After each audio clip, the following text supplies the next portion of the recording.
Hey, have you ever really thought about water? I mean, it's everywhere, right? We drink it, we swim in it, we see it every single day. But it's got this amazing secret life. It can change its shape, it can literally disappear into thin air, and then show up again somewhere else. It's pretty wild. So let's go on a little journey together and figure out what's really going on inside every single drop. So we're not alone on this adventure. Meet Avi and Thirov. They're going to be our guides.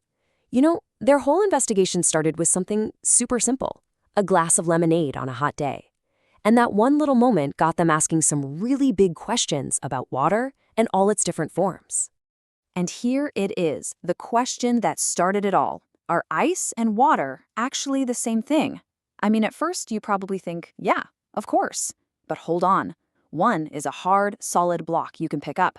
The other is a liquid that just slips right through your hands. How can they possibly be the same substance? That's our very first mystery. All right, let's dive right in. First up, this whole ice and water puzzle.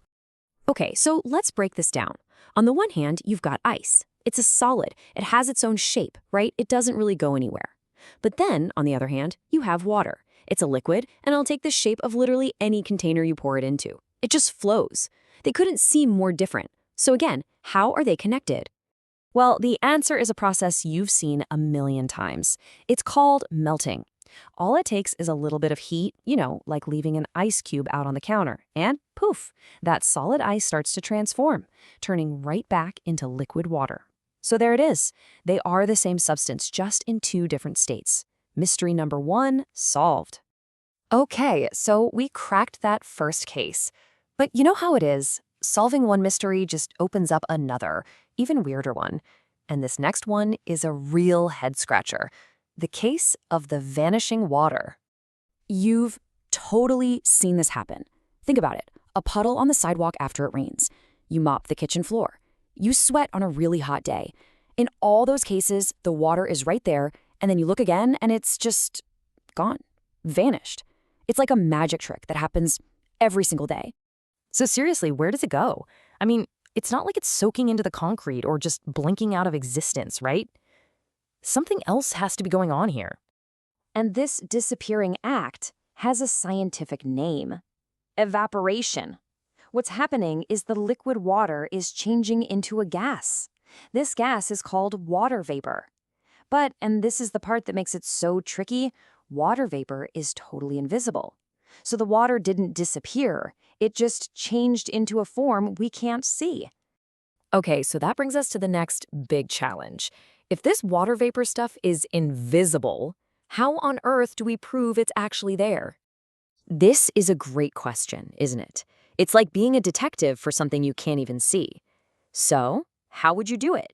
How would you prove that the air you're breathing right now is actually filled with invisible water? Well, believe it or not, the proof is probably something you saw just the other day. Picture this. You pour a super cold drink into a glass on a humid day. What happens? The outside of the glass gets all wet, right? Those little droplets? That's it. That's the invisible made visible. That water didn't leak through the glass. It came right out of the air.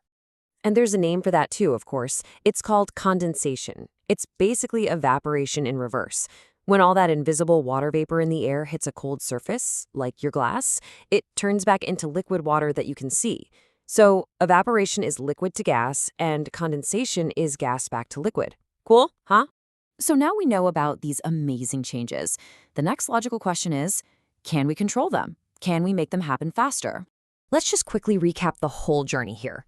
We start with a solid, ice. It melts into a liquid. That liquid evaporates and becomes an invisible gas. Then that gas can condense back into a liquid. And of course, that liquid can freeze right back into a solid. It's this incredible continuous cycle. So, back to that question, how do we speed up evaporation? Well, there are three main tricks. First, add heat or sunlight. Second, add wind. And third, increase the surface area. Think about drying laundry. Your clothes will dry way faster on a hot, windy day, especially if you spread them out wide instead of leaving them in a crumpled ball. It all makes perfect sense now, right? Now, here's a really cool side effect of all this. It turns out that when water evaporates, it actually causes cooling. It literally takes heat with it when it goes. And the absolute best example of this is you. Why do we sweat when we get hot? It's our body's built-in air conditioner. The sweat on your skin evaporates, and as it does, it pulls heat away from your body and cools you down. It's the same idea behind how those old earthen pots can keep water cool. It's just amazing practical science. Okay, we've been looking at all this on a pretty small scale. Puddles, glasses of water, our own skin. But now let's zoom way out and see how these same exact processes work on a global scale. We're talking about the Great Water Cycle.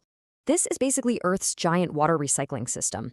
You've got massive amounts of water evaporating from oceans and lakes. All that invisible water vapor rises up, it gets cold, and then, you guessed it, it condenses. And what does it condense into? Clouds. Those clouds are just billions of tiny water droplets. Eventually, they get heavy and fall back down as rain or snow. And just like that, the whole cycle starts all over again.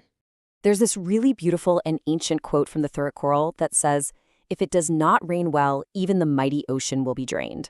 Wow, that really makes you think, doesn't it? It's a powerful reminder that this cycle is everything. Even the huge oceans need that water to come back as rain. It's all connected.